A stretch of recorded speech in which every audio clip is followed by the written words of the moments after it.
So I wanted to make a quick video to talk about the changes in college football as far as scholarships, 105, 85, what does that mean? What does it look like and all those things? There's been so much talk about what a roster can look like as opposed to what a roster used to look like, what we can expect from different teams and different things like that. So I just wanted to call them out here because there's a couple of things that the SEC does differently than other conferences. And I wanted to kind of bring that to the forefront in hopes that we understand a little bit better of what's going on in the different dynamics of what's happening with college football. Because yes, things are changing, but some of these changes in some ways make sense, but in some ways, a lot of people, all the people aren't doing all the changes. And so I just wanted to talk about a little bit more about what that means, the changes in college football, how it's going to happen, what it looks like, and all those things. I'll do that on the other side of this video.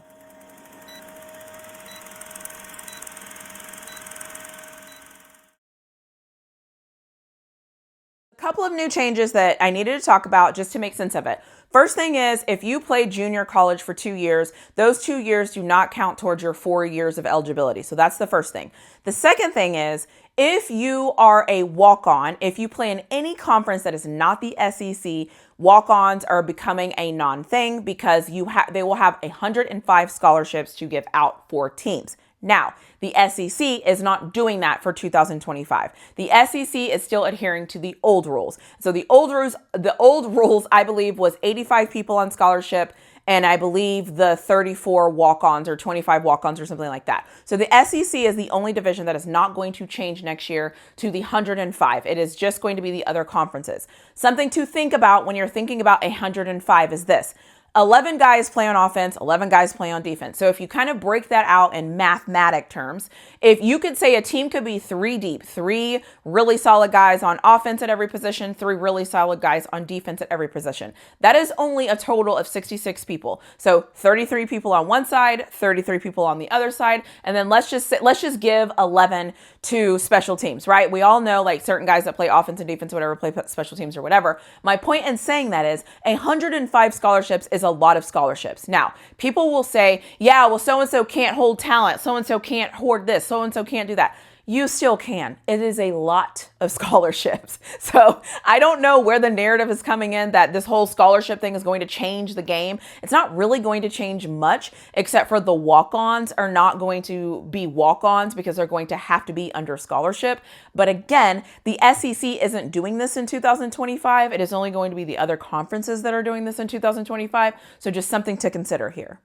What I do think is actually going to be really important here is I believe there's going to be an influx of student athletes wanting to go to junior colleges as opposed to going to 4-year schools. And I think that that's great.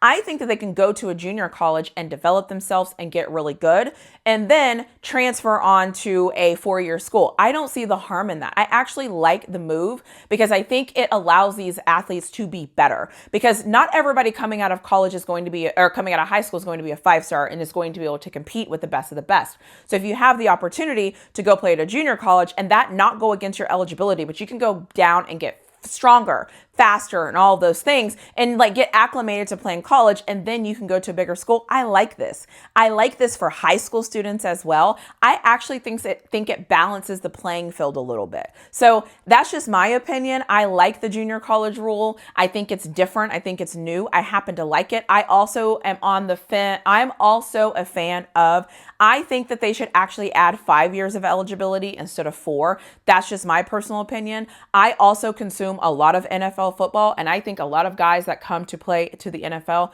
quite frankly, could have used a little bit more time in college. I think it's great to see all of this extra eligibility for some of these kids coming out of high school and being able to develop, because in essence, if you have 2 years of junior college, and let's say they raise it to having 5 years of eligibility at a 4-year college or school, whatever we're going to call it, that's 6 years of football for you to get good. If you're not good at 6 years, honestly, I don't know what to tell you. So I kind of like the rule. I like the change. I will want to say here, there's going to be student athletes that are going to be amazing, and they're going to be stellar, and they're going to be great, and they're going to be able to start as a freshman at a great school, and then in 3 years, they're going to be able to declare and go to the NFL, because there's always going to be those talented players. However, the majority of people are not that. The majority of people need time to develop and need time to learn and need time to grow into their bodies and need time to become more disciplined and to learn. So I actually like the rule. So like I said before, it's going to be 105 scholarship players. The SEC is absolutely not doing this. The SEC is still sticking to the old rules. And for context, the SEC is staying at 85 scholarship and a total of 128 players. Obviously, the other piece of that is going to be for walk-ons, whereas all the other schools are going to 105 scholarships, no walk-ons. So that's kind of the difference. The other thing I will mention here is I hope for, as a football watcher's sake, somebody can raise the alarm bells about this frickin' targeting calls, because I don't mind the targeting call per se. I don't like the rule. I don't think that on the first instance, a player should be kicked out of the game. I think that the rule has to change. I don't know who needs to raise the alarm bells to change the targeting rule. I don't know who needs to step in to make the rule. Yes, first offense, great. 15 yards, cool. Second offense, now you can be ejected out of the game. I also think it's very harsh that you get ejected out of the game and you get suspended for the half of the game. Why don't we make that rule better? If it was my opinion, this is what I think we should do. I think, cool, call it a 15-yard penalty, amazing. Second offense, 15-yard penalty, great. If you want to suspend him from the game, great. But I do not think you should be suspended for a half. What if we suspend for the next quarter? What if it is only one quarter? What if something happens where if you get a targeting call in the second quarter and cool, you stay in the game. But if you get a targeting call in the third quarter, you're out of that game, the rest of the game, and you have to set out one quarter of the next game. Why is the targeting call so harsh? Why do we penalize these student athletes for a call that is so harsh when in the NFL that's not happening? The goal for them is to go to the NFL, but the rule is harsher on them in college. I don't understand that. I don't understand who's making these rules, and I don't understand why we're treating college athletes harder than we're treating professional athletes. Now, some people might step in and say, yeah,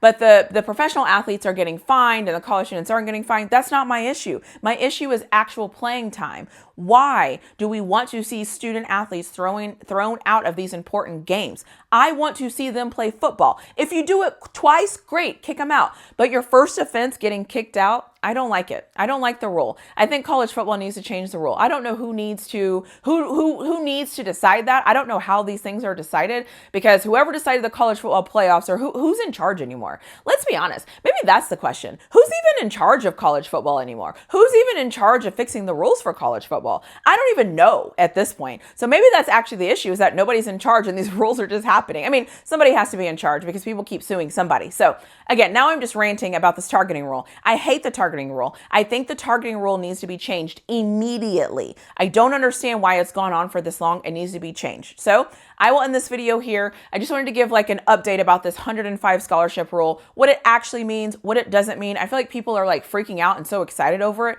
And I don't understand why they're so excited about it, because the honest truth is every team is about 1 or 2 deep. Good teams are probably about 2 and 3 deep.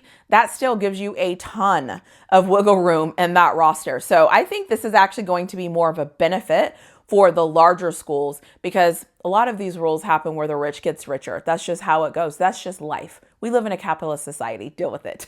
Anyways, I will end this video here. Let me know what you think in the comment section below. These are my interpretations of the rules. Interpretation the right word? Yeah, interpretation is the right word. These are my thoughts, my interpretation of the college football rules as far as scholarships is concerned, as far as junior colleges is concerned, and as far as the targeting rule is concerned. If I have gotten this wrong, or if looking at this differently, or if I've misspoke, or if I've misunderstood something, please let me know in my comment section below. I try my best to give my opinion to be as accurate as possible, but I could have missed something, could have misread something, but I'm pretty sure the SEC in 2025 is not changing anything, but all the other conferences are. But I'm sure if I got that all wrong, somebody will correct me in my comment section below, and I will adore you for correcting me. So as always, I will see you in my next video.